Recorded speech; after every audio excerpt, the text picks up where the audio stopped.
Баршаңызға сәлем достар. Бүгін сіздермен Истаева Албөбек сіздерге үй жағдайында дайындалатын қайнатпалы кремнің рецептімен бөлісетін боламын. Бұл кремге ешқандай сгущенка мен клейге керек емес. Бұл креммен Наполеон, медовик, басқа да пирожныйлар жасасаңыздар болады. Дәмі өте керемет әрі жұмсақ болып шығады. Ең алдымен каналыма тіркеліп қойды ұмытпаңыздар. Сіздердің қолдауларыңыз мен үшін үлкен көмек болып табылады. Достар, рецептін описание бөліміне жазып кететін боламын. Бізге қажетті заттар қант, сүт, крахмал, сливочное масло, жұмыртқа, ванилин, лимонная кислота қажет болады. Ең алдымен оттыққа сүтіміз қайнағанша қойып қоятын боламыз.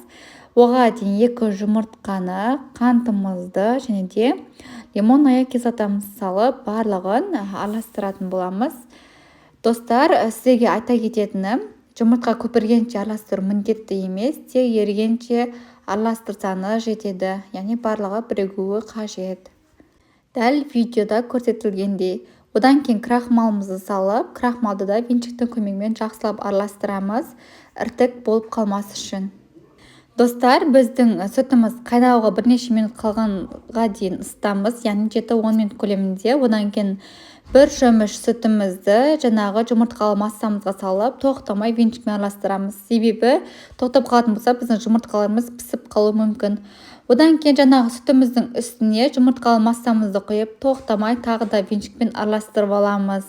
Енді кремімізді 2-3 минут көлемінде қою болғанша оттықта тоқтамай араластырамыз. Одан кейін үстіне сливочный масломызды саламыз, ванилин саламыз. Одан кейін барлығын тағы да араластырамыз. Видеода көрсетілгендей. Креміміз дайын болғаннан кейін басқа ыдысқа салып, бетіне пищевой пленка және де болмаса басқа да пакеттерді жауып, яғни ауа өткізбейтіндей 1 сағатқа суығанша қойып қоямыз.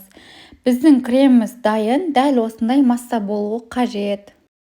Қайнатпалы креммен медовик тортын жасадым. Видеоны лайк басып кетіңіздер.